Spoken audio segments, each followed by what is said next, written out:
Populist far-right parties are on the rise across Europe, with some already in power. From Britain's Reform UK to the National Rally in France and Germany's AfD, many are leading in the opinion polls. But could more populist parties actually take power?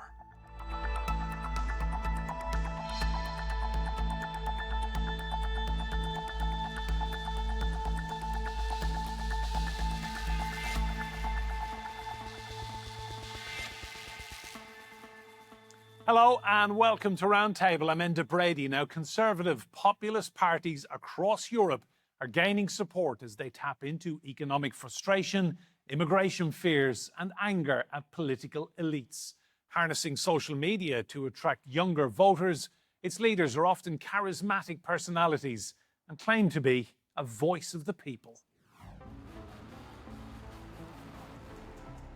It's a movement that's gaining in momentum. Populist right-wing parties in Europe's three biggest economies are leading in the polls, from Britain's Reform UK, France's National Rally and Germany's AfD, campaigning on voters' discontent over immigration control. Unless we start deporting people, I predicted this would turn into, and yes, I use the word, invasion. We will gladly put an end to all this patronising, the restriction of freedom of speech, and the ruinous economic, tax and migration policies. They also campaign for national sovereignty and are sceptical of EU membership. The European Union ticks all the boxes. It is a mercantile, woke, ultra-liberal empire. And because that is its nature, its will, it is an empire against our nations. Donald Trump's re-election has seen these parties become emboldened, sharing similar ideologies to the US president and gaining his support. I always liked him, but it's easier to like him when he got the kind of votes he got. He really took it by storm, and they say he's going to do even better this time. Nigel Farage, where is Nigel?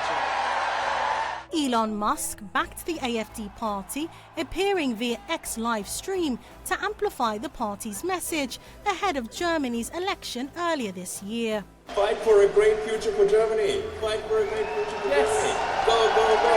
Convince your friends, convince everyone. Let's go. They are not the only far-right parties rising in Europe. There's the Chega party in Portugal and the Vox party in Spain.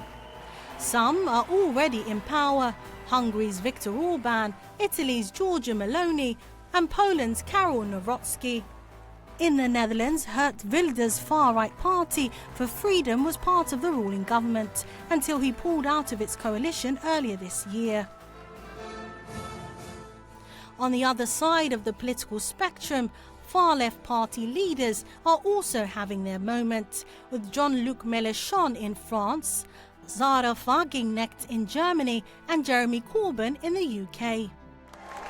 As centrist politics appears to lose ground, can Europe's hard right keep up the momentum and turn their popularity into power? Well, let's meet our guests. Joining me here in the studio, we have Gunnar Beck. Gunnar is a lawyer and a former member of the European Parliament, an MEP for the AfD party from Germany. In Brussels, we have Dharmendra Kanani. Dharmendra is chief spokesperson at Friends of Europe. In Aarhus, in Denmark, we have Cristina Fominaya. She is professor of global studies. That's at Aarhus University. And joining us from Leicester in England, we have Athina Karatzogianni. She is professor of technology and society at the University of Leicester. You're all very welcome to this roundtable. Athina, to you first of all, when we think of these political parties, the AfD in Germany, National Rally in France, Reform UK in the UK, these are names that are now very familiar with the public, whereas years ago they may have been fringe parties, they're almost mainstream now. I think that although you had fringe parties for a long time around Europe, here Reform UK managed to actually, through Brexit, become very popular. And I think, of course, structural conditions are the key to this, right? The economic crisis, the financial crisis 2007 onwards, creating austerity policies, creating economic, political crisis as well. So that's the key to it. But I think also it had to do with how people used new social media networks to mobilize, recruit, fund their operations, and create a digital bureaucracy that brought the voters closer. And in a place, especially particularly with younger voters, I think this is the worrying thing for me. You have this youth that now gets exposed to especially far-right populist ideologies, and they get involved and they get very fired up about being part of it. The example, of course, is a particular party that is very popular on social media is the AfD, and here we see young people, 16% of under 24s basically voting for AfD in the European election. So that's another example. So I think it's a combination of factors, but I would put the media and also the media being a target for populist parties as well, that they're fake news, for example. So they're almost like a floating signifier, and then the signifier for populist parties to say the media are bad, and also using the media for disinformation, for spreading conspiracy theories. Thanks, as well. Athina. Let's bring in Cristina. Cristina, to you, how much of the support for these parties is real and genuine, and how much of it is a backlash against the established parties, that people who say they've had enough of politics, enough of the same leaders, that, you know, they're attracting a real protest vote? Yeah, I think it would be really naive of us to consider these to be protest vote parties in a deep, real sense. I mean, they're also not simply populist parties, right? What you're really talking about in almost all the examples that you sent through to me are far-right parties. So we're talking about the rise of the far right. We're talking about the rise of authoritarianism, which isn't only happening in Europe, but is happening in many places around the world. And far-right authoritarian parties like the AfD and other ones that have been mentioned rise to electoral success through very carefully crafted strategies. They start by creating an enemy within. They sow discontent and distrust in troubling times. They play on people's anxiety and fears in those troubling times. And so then they highlight these problems, blame it on a target group, whether that's immigrants or Muslims or the LGBTQ community, and then they offer themselves up as the only solution to that so-called problem. But of course, that's just a false promise, because those communities are not the source of economic and social problems that people are facing. Attacking them does nothing to solve those problems whatsoever. And in fact, quite the opposite. I mean, Europe is facing an elderly crisis, right? We have an aging population, and immigrants are the people who are caring for our elderly and for our sick. So attacking them does absolutely nothing to improve our quality of life. It just targets people and sows hatred, fear, and division. Thanks, Cristina. Dharmendra, I just want to bring Dharmendra in. What Cristina was saying just there, Dharmendra, was very much the Trump playbook. Find an enemy within, blame others, and, you know, constant criticism. Absolutely. And I think I agree with both what Cristina and Athina have said. But I'd go a bit deeper in the sense that I think there's a deeper malaise taking place for the following reasons. We have a new geopolitical reality where Russia is engaged in preying on vulnerable situations. We've just seen it in France, in Paris, the pigs outside mosques. You have seen it across the piece. You're seeing it in the UK. And so there is a very significant targeting of where you have vulnerable communities in Europe and elsewhere. Secondly, the biggest issue, I think, coupled with the economic crisis, which both my colleagues have obviously said a lot about, is the absence of the left and the center. They seem to be reacting constantly. They don't have their feet on the front foot, if you like, and they're not coming out with any convincing arguments that where people currently, I mean, we have a citizen engagement unit, and we spoke to 2,000 18 to 35-year-olds, and, you know, consistently across Poland, Germany, Italy, France, people aren't hopeless. They're just not hopeful of politicians, and they want things to change. They want integrity. They want people to say what they're going to do at election time, and they don't feel they're being protected on social media platforms. And I suppose aligned to that is that you have what we might call the right-wing parties, which actually, when you think about what's happening in Europe, there is no such thing as extreme, because you've got leaders in the European Union expressing the most vile bile around people's rights. But what is happening is the left is out not actually organized and self-organized enough against this absolute war that's being waged on our communities. And I'm not being kind of just it's not hyperbole. There's something deeper taking place, and what we need to understand is wake up to that reality and get a grip. Otherwise, what you're seeing in France and elsewhere will just continue. And my final point is that the biggest issue facing member states and a lot of the world is we have the highest debt in history. France has got 3 trillion. You just wait. That's just the outlier. You're going to see other member states having to follow course and actually make very tough decisions. And this is where the union needs to step up and say, there is an alternative way. Otherwise, what will happen is that the right, the very well organized right and internationally organized right, will just infiltrate, prey on vulnerabilities, and engage more deeply than the left is. Thanks, Dharmendra. Talking of alternatives, let's talk AfD, Gunnar, Alternative for Deutschland. So your former party, who you served with as an MEP. Tell me, what is it about the AfD that is attracting such significant support in modern Germany? Well, I think there's a very obvious reason Germany is in crisis, socially, politically, and especially economically.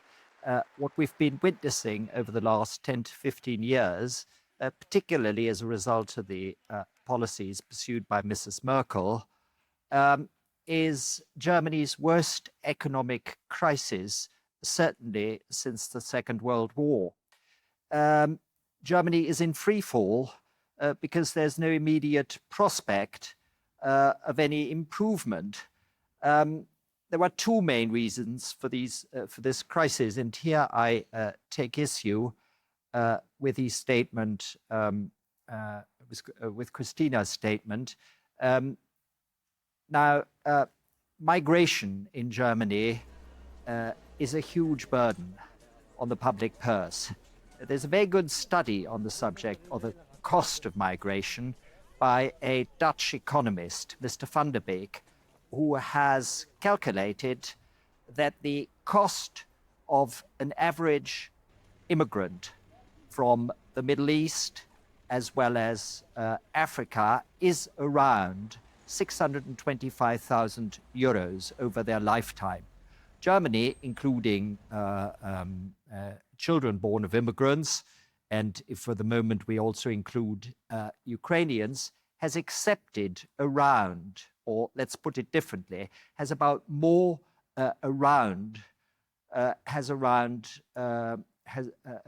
8 million migrants more within its borders than it had in 2010. That's a colossal burden. And I think this all contributes to the economic crisis. And I think the AfD is perceived by an increasing number of people as the only party that at least appears to be responding. But Gunnar, I just want to make a point. Germany did very, very well out of migrants for many, many decades. People coming to your country and doing the work and the jobs that a lot of Germans wouldn't do. Do you accept that? Well, I've not seen a study on that. What I can say is that up to about 2010, 2014, migration into Germany has not been a huge problem because a sizable part of those migrants that arrived in Germany before did eventually get a job. That's no longer the case.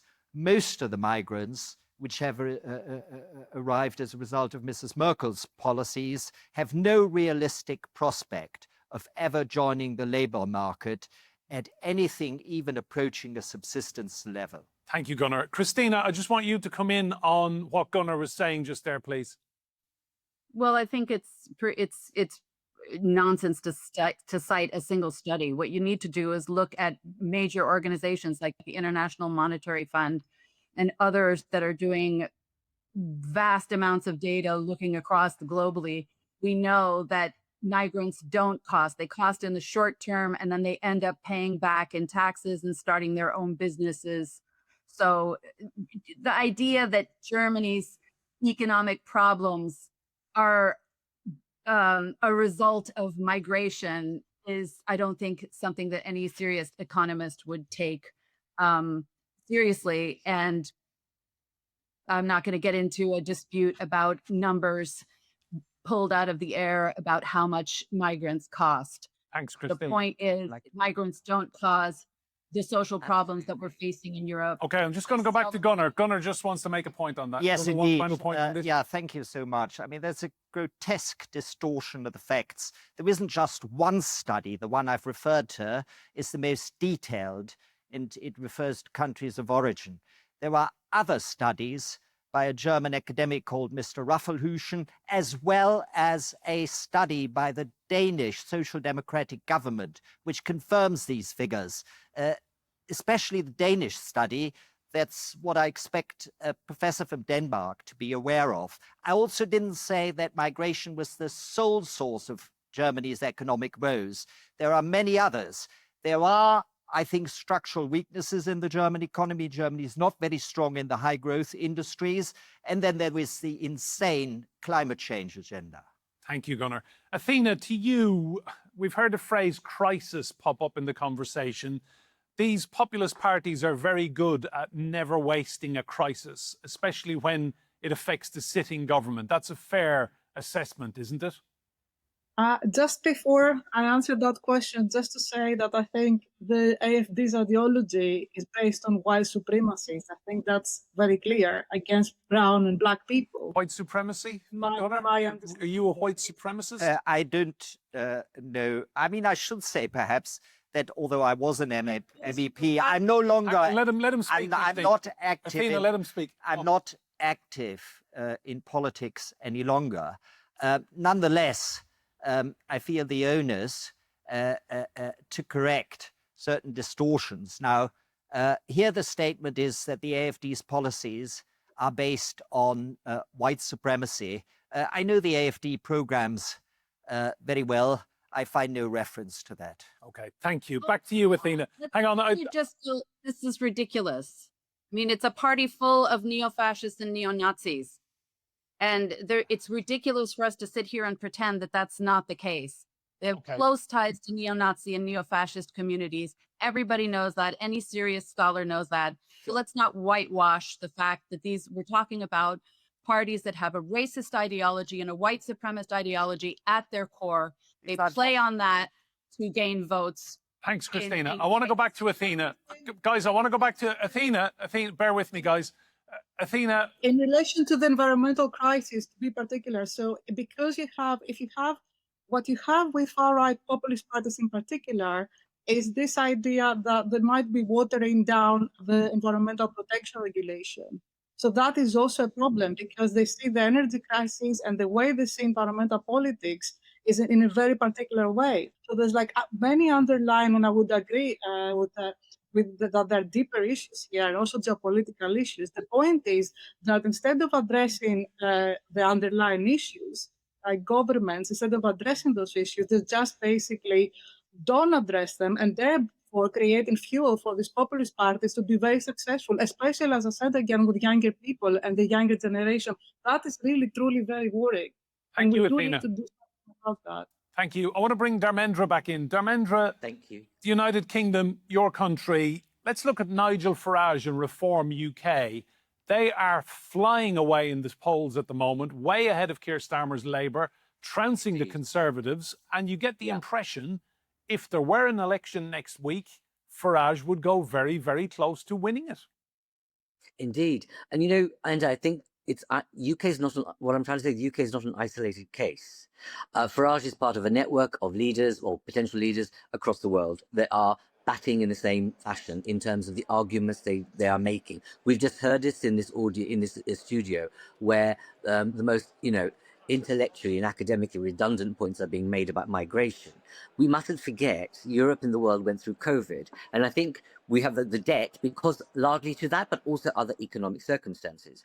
Now, as to Farage, the real issue here is about the point I made earlier. There's no point trashing the AFD or the other right wings. It's the left and the centre that needs to get their act together. And at the moment, the Farage has the upper hand because he's making Keir Starmer's making mistakes every single day, whether it's to do with the fact that you've got the Mandelson issues, And before that, you have the whole issue of Epping and the hotel. There is no reason why asylum seekers and refugees and migrants need to be housed in hotels. It's an absolute blunder. There are alternatives that we learn from history. It's completely possible. But it seems like someone in the Labour Party at the centre is not getting a grip. And if they don't, you are going to have the charismatic Farage that basically simplifies complex issues, lies to people, and basically hoodwinks the whole population around the alternative. And go for this, that he would stop the boats within, if you remember what Trump said, I will stop the war in 3 days or a day. Farage says, I will stop the boats coming on within 2 weeks. It's the same playbook being placed in a different context, and that's what we need to worry about. So I think the conversation isn't about the right. It's actually about what the centre and the left are doing. And if in France they don't get their act together, you're going to see the Le Pen's vote, rocket. If they don't do that in Germany, the same thing will happen. There's a kind of a sense of awakening reality that the centre and left need to have about the fact that the right is much more well organised, much more, let's say, in terms of financial terms, supported, and are clever. And they need to, the people deserve in Europe an alternative, and people need to remember what happened in the 90s and 20s. And that's the urgency of the issue right now. Thanks, Dharmendra. Cristina, I want you just to come in on the Farage issue about how very clever he is at simplifying a big issue with many, many facets to it and multiple solutions. How is Farage viewed across Europe, would you say, outside of the United Kingdom? I think I don't know. I haven't looked at public opinion polls on how people perceive Farage, but I can't imagine anybody thinking that Farage is a particularly intelligent or clever person. I think we would need to really put this all into context.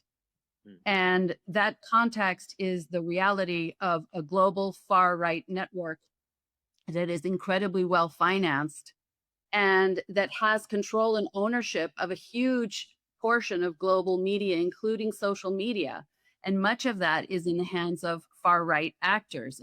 Elon Musk, he owns X. He's used that platform to disseminate and mainstream far-right messaging.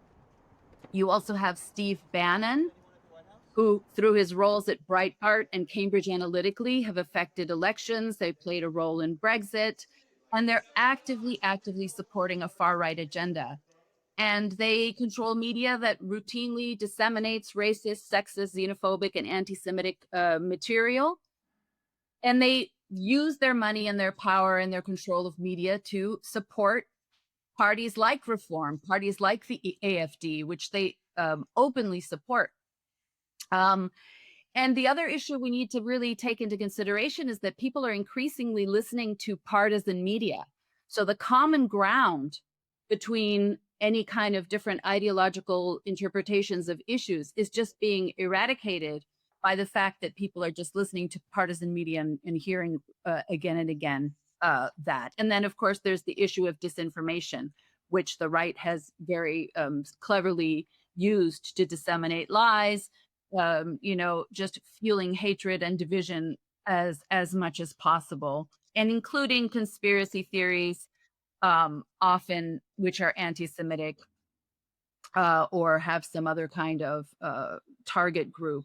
Thanks, Cristina. Which is a very convincing strategy to try to attract far-right voters. And I think we need to take that into consideration. Thank you. I want to come back to Gunnar. Gunnar, talk to me about the situation in Germany then at the moment. You said that migration is a huge issue. I was in Berlin earlier this year for the elections, and it was fascinating what happened, but the AfD is growing and growing. So do you think they now have a platform for maybe next time round being the lead party in a coalition German government? That presupposes that there will be a coalition and that at least one of the other parties would enter into a coalition with the AfD. My own view on the matter is I'm not convinced that the AfD has all the solutions, but the others have made such a mess of things, it can't possibly be worse for the AfD to have a go.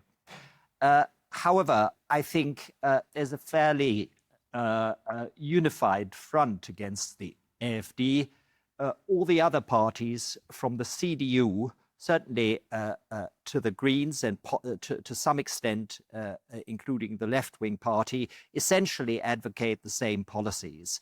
And I think their calculation simply is that no matter how rapid the support for the AfD may rise, altogether they still have a majority. And I'm rather skeptical whether in 2029 there'll be a coalition which includes the AfD. And I don't think that, yeah. On that point, I just want to go back to Athina. Everything we've heard, Athina, it really strikes me that the centre ground parties and the left-wing parties across Europe, they really need to get their act together because this populist momentum is growing in many, many countries.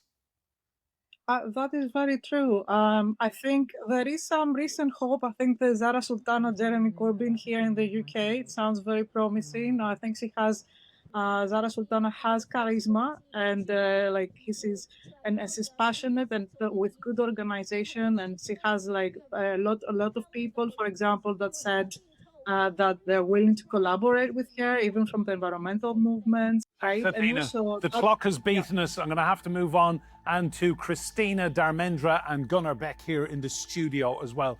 Feisty Roundtable. Thank you all. Remember, you can see more discussion and debate on our YouTube channel. Search for Roundtable TRT World. But for now, from me, Enda Brady, and all the team here, goodbye and thank you for watching.